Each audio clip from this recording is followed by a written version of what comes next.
So in all of my years of training, using barbells, dumbbells, cable machines, going to all different types of gyms, doing all different types of training, the number one training modality that I have found and used in my own fitness journey is resistance bands. Resistance bands are at the number one spot.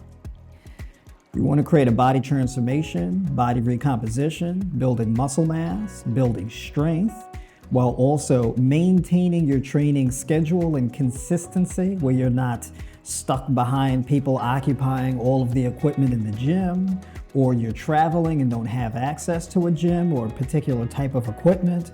You can skip all the hurdles because the resistance bands you can use anywhere, out in the park, in the woods, at home, in your Airbnb, out in a hotel, whatever the case is, right? So optimizing your training, maintaining adherence, convenience, all of that type of stuff. Resistance bands has been the number one go-to thing for me.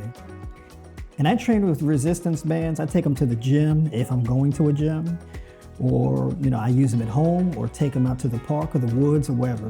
So basically the motto is train anywhere, train everywhere, right? The world is your gym. But there's a few things that you should know if you're gonna start training with resistance bands. And the things that I'm gonna talk about in this video are things that you should know that if you don't know them, you may not really be getting much out of training with the resistance bands. So the things that I'm about to show you are going to really revolutionize the way that you train, and it's gonna help your resistance band training be a lot more effective. So let's get into it.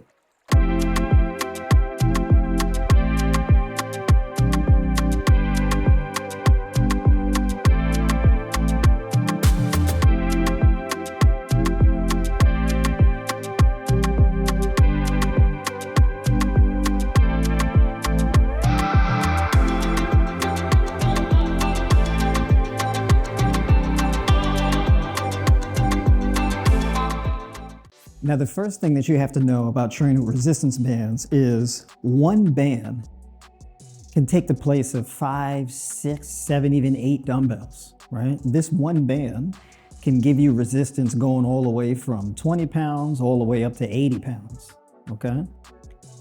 But it depends on where you hold the band. I'm gonna start with some bicep curls. So with bicep curls, number 1, foot position, all right? Number 2, hand position. So let's say I stand all the way up, right?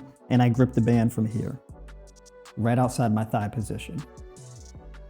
Now, without changing my hand position, I can actually adjust the tension on the band by bringing my feet closer together, all right? So I can bring my feet closer together, and here, I wouldn't really have much resistance on the band here. So this would be very minimal. So in this position, and there's still some slack on the band a little bit, so you feel some tension here, right? But I would really only feel most of the tension at the top here. Not much though, okay?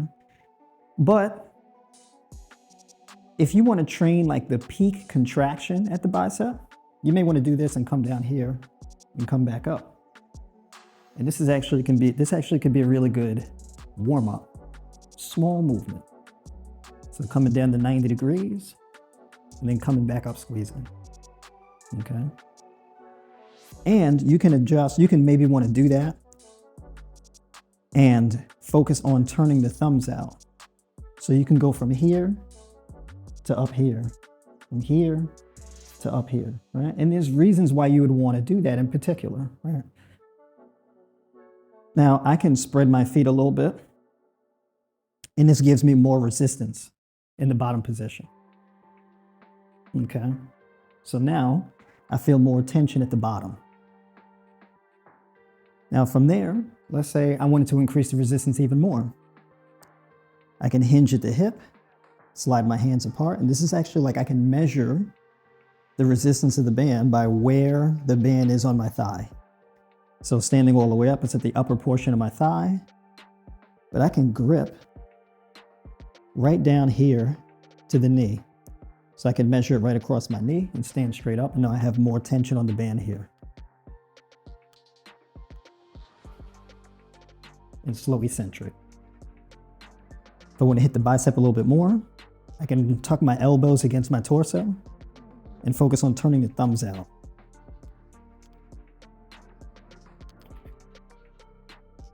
Right? Big breath.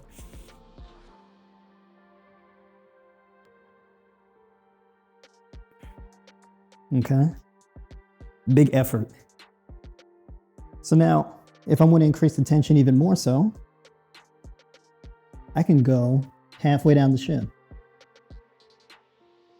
Here. This is even more tension. This is big tension here. This feels crazy already. And I can tuck my elbows.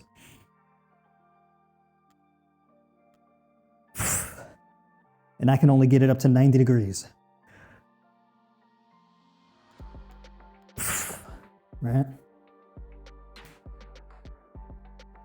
That band, holding it there at the bottom, that feels like damn near 100 pounds of resistance with just the band. And that top position curl in there, that felt like 15, 20 pounds. You grip close enough down by the foot where it's anchored to, I can feel like up to 100 pounds.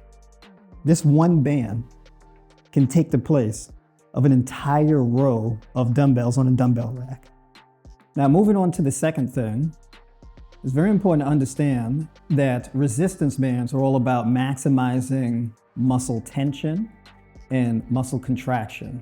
Right? Well, contraction falls under tension, but basically you have the eccentric phase of a movement and a concentric phase of a movement. The eccentric phase of the movement should be your longest phase of the movement. That is basically where you're resisting while lengthening the working muscles, right? So for example, if I'm doing a chest press and my arm is locked out here, as my elbow comes back and I'm lengthening the pec muscle under tension, that's the eccentric phase of the movement, right? So if the muscle is lengthening under tension, that's the eccentric phase of the movement. The concentric phase of the movement is where I'm producing force. I'm shortening the muscle fibers that I'm targeting and activating, right? So with the resistance bands, generally speaking, what I do is I maximize the concentric phase by being explosive and getting a really hard contraction at the shortest position of the muscle. So I shorten that muscle as much as possible, right? And contract as hard as possible, okay? And then switch into the eccentric and really slow it down. You'll really feel, if you focus on having every rep, number one, maximizing the contraction and the shortening of the muscle, and then applying as much resistance and time under tension to the lengthening phase or the eccentric phase of the muscle, you're gonna get way more good quality reps. And that's gonna lead over to a stimulus that provokes your body to build muscle mass, okay? So let's say if I'm doing like a chest press with the resistance band here. So I'm gonna go over here, and I'm just using this as an example. So big chest, okay? Slight flare out at the elbows, 45 degrees. I wanna mimic a bench press, right? So big chest here, explosive and contract. And I'm bringing my hands together. So this movement right here mainly is gonna act as a chest fly, shortening the pec muscles. And then if I bring my hands together and I squeeze my hands together, even if I just squeeze those thumb knuckles together, and I press hard, I can even turn my palms and squeeze my palms here. And you see that shake here because I'm contracting hard. And so as I lengthen and contract, all right? Lengthen and contract, boom. And I'm gonna bring my elbows really far back, slow it down, big chest, and contract, boom. Really squeeze hard at the top and slow it down. Generally speaking, when I write training plans, it's typically gonna be like a 3-to-1 rep tempo. So the eccentric phase of the movement lasts 3 times as long as the concentric phase, okay? If you struggle with doing push-ups, this is a really good exercise to do. So I'm turning out to the side here, big chest, so I'm not rounding out here and pressing. Big chest, because as I pick my chest up, that's gonna help me lengthen my pec muscles more and contract my scapula. And press. You can even use this as a really good warm-up before bench pressing. Okay? And all I'm doing is just focusing on maximizing the tension on the targeted muscles. It doesn't really matter how many reps you do. It doesn't really particularly matter how many sets you do. The only thing that matters is how hard you work the muscle. My goal with training with resistance bands, I'm not trying to figure out how many pounds of pressure I'm using in a set or anything like that. The only thing I'm doing is I'm gonna push the set as hard as I can, as far as I can, okay? That's all I care about. All I wanna do is maximize tension on the muscle and push the muscle as hard as possible within the set. I'm getting every last drop of effort out of the set. The beautiful thing about resistance bands is resistance bands allow you to do this safely. If you're doing a dumbbell press or a barbell press, there's a little risk, right? You can be pushing the tricep give out, boom, you hit yourself in the forehead with the dumbbell or barbell. You can come down here and then can't get the thing off and get stapled underneath the bar, right? Somebody's got to come help you. You got to slide the plates off the bar and all of this type of stuff. There's a little bit more risk there, right? And the interesting thing too is with that movement, for example, that I just did with the chest press, as you're coming down in that eccentric phase, the resistance reduces in the bottom, which leads to the safety. So it's not as much stress on your joints in the fully lengthened position. So you can get real deep in there and safely stretch the muscle all the way and then push from a powerful position, producing a really powerful and solid contraction. The reason why you want to maximize the amount of reps you do in each set and the amount of effort you do in each set is because as the muscle becomes more fatigued, the stimulus changes. So whereas in the beginning of the set, this portion of the movement was a lot easier, but towards the end, this portion gets real hard to the point where you reach momentary failure. So when you're in this position, momentary failure is when you can't push past here. You get stuck to the point where you can't even complete like 30% of the range of motion. And that's essentially how you know when you're done with the set. So if you got more reps to do, if you can do 20, why stop at 10 or 12, right? Why stop at 14? If you know you can get 20, try to get 21, 22, 23. Get everything you can out of each set that you do. Now, the final rule I'll go through here is knowing which band to use. So for here, I got the thickest band and the thinnest band. The thickest band mainly is for your largest muscle groups. And then the thinnest band is for your smaller muscles, right? So for example, let's say I would use this band for different types of squats, right? So for example, let's say if I'm doing a kickstand squat, there's a few ways to do a kickstand squat, by the way. So a kickstand squat essentially is, and I'll show from the side here a little bit. It's a split squat, but my back foot is very close to my front foot. So the ball of this foot would be right next to the heel of my lead leg, or a little bit slightly behind, like right behind, right? But ultimately, this back foot, the knee, is gonna come right down to the ball of the foot of the front leg. So there's a few ways to do it, and it depends on how much resistance you want. If I want to maximize the resistance on the band, I may do this position here. So let's say I start at the bottom of the movement, and I would start here at the bottom, and I'm getting a really tight grip at the bottom here and coming up.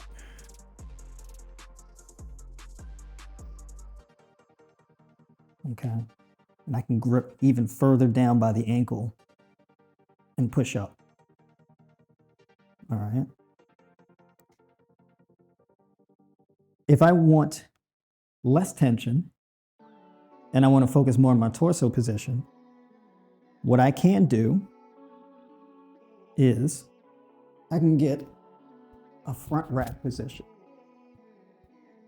So a front rack position here, right over the shoulders. Okay.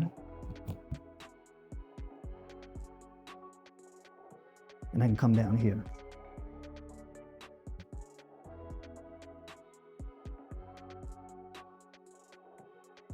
Now notice the knee comes right down to the toe. And I got more of a vertical position. And I'm just using my back foot for balance. But the front leg, which is my left leg, is where all the load is. All right. I can also start with the band over the back of my neck. And this is kind of like a back-loaded position. So basically here it's going across my neck and down the side of my shoulders here.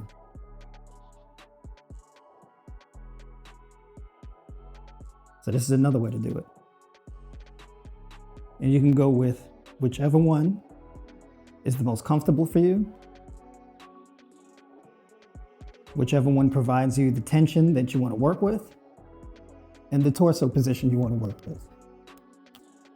I'm all unstable today. I don't know what's going on. Now, for smaller muscle groups, let's say the side delts, I want to do like a lateral raise, right? In this case, I'm gonna do a lateral raise here. And there's a cool technique. You can do lateral raises this way, where you can spread your feet real wide like this here, and grab the band here, and pull out to the side, right? And you can come up quick, boom, and you can come down slow. And in the maximized tension on the side delt, you can turn the thumb in and point the thumb down as you go up. If you turn your thumb out and go this way, you hit more of your front delt.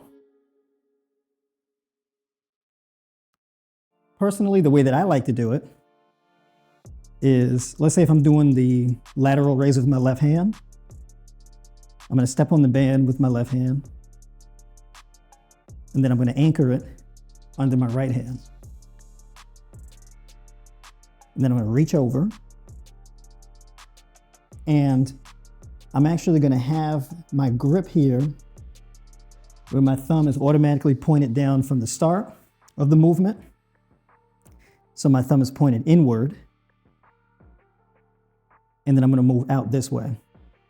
So right in this position, the tension is pulling across my body, and I'm right out the gate lengthening the side delt more. And then I'm gonna pull out here and come down slow. So the band in this position is pulling my thumb down. So I'm getting more internal rotation at the shoulder to hit more of the side delt.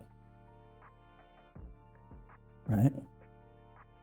With a conventional dumbbell, I can't really do this because gravity pushes straight down. So the band is pulling down, but over towards my right foot. So I'm getting an angle now. So it's almost like how you would do with a cable machine. So here, if I'm doing lateral raises from my side here with a dumbbell, I'm getting less range of motion and I increase the range of motion and get more of a stretch out of that muscle if my arm is now crossing my body. All right, and slow and controlled. So this gives you a little bit more of an edge on hitting that muscle. All right. So basically with resistance bands, you can get a little bit more granular, and with the smaller muscles, you can do this with a smaller band. In addition to that, going back to that bicep training. So if I, let's see, let me go back to that bicep training. And I want to focus more so on one of the two joint actions of a bicep curl. So I'm going to extend here. And what I can do, and I can actually get a lot of tension out of this orange band. It's thin, but you'd be surprised how much you can do with it. So basically, with a bicep, your bicep does two things. It flexes the elbow and rotates the wrist, right? So when you do a bicep curl, you do a hammer curl, this hits more of your brachioradialis. And then when you turn the thumb out, you get more of your bicep, right? Boom. So I can actually grip the band where the band will pull my thumb down as I curl. So I can actually work more of that rotation at the wrist pulling against the band.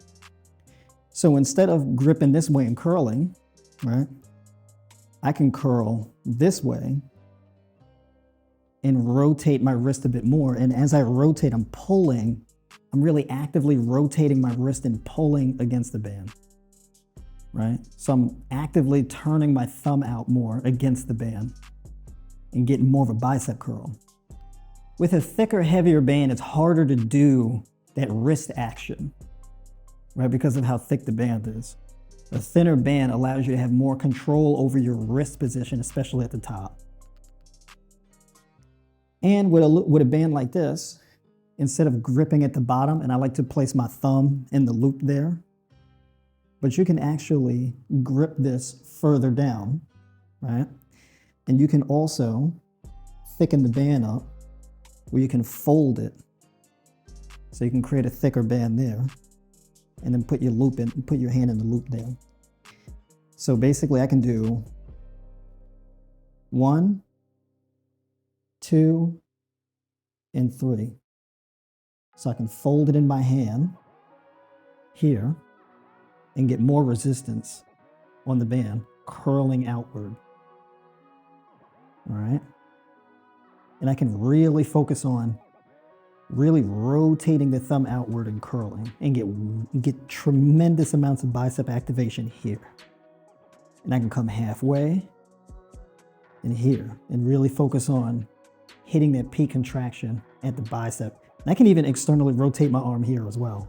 So I can rotate my arm here, and I can also rotate my arm outward to emphasize that external rotation at the wrist. Okay? And I can also flex my wrist and rotate outward also. All right? So you can get more granular with a thinner resistance band, and then a thicker resistance band is more so for your larger muscle groups. Most resistance bands come with, or most sets of resistance bands come with 4 different ones. So for example, the set that I use, I've got the green one, which is the thickest one, the purple one, the black one, and the red one. So this is extra heavy, heavy, medium, light, and then extra light, right? But you can also get heavier bands. You can get bands that are like 160, 185, and even 200 pounds of resistance. And those are more so for people who are really experienced power lifters. People who've got a lot of strength and they need a little bit more. But for most people would be fine with this set here, as long as you're really chasing the reps and the contraction, really feeling the muscle and getting the right angle and the right movement pattern to get that muscle activation. To give you a frame of reference for those heavier resistance bands, here's what they look like. So we've got this band here, which is 160, 165 pounds of resistance.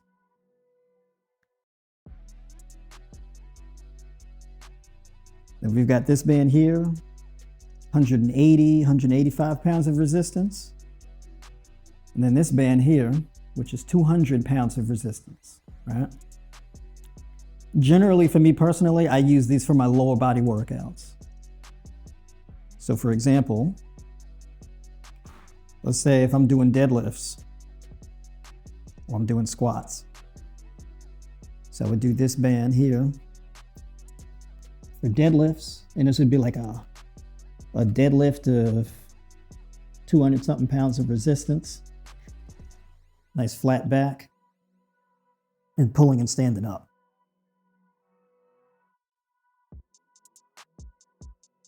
All right. You can also get a platform to put underneath your feet or a wedge to have your ankles pointed up to get more of a stretch in the hamstrings. That's how that is, right? So you can do a conventional style deadlift. You can do good mornings where you put it over your neck. You can do a single leg, so you can get a staggered deadlift going on to really hit your hamstrings and glutes and train them unilaterally, different things to do. And you can also use them for assisted pull-ups and assisted chin-ups and assisted dips and things like that. So if you actually want to train your ability to be able to do pull-ups, chin-ups, and things like that, more of those advanced bodyweight exercises, then you can invest in a pull-up bar or chin-up bar. Like this one here. So this folds, this shortens and comes down so you can actually pack it away. And then you can extend it here, and so you can do dips, chin-ups, in different angles, and pull-ups, right? And then you can hook the resistance bands to it and do a variety of different things with it as well, right? So you don't need a whole lot. Bands, a body, a mat, a little barbell there, assisted pull-ups or a pull-up bar, maybe an AirX pad, little things like that. You don't necessarily need all those things, but it depends on what your goals are. You don't really need to join a gym or anything like that.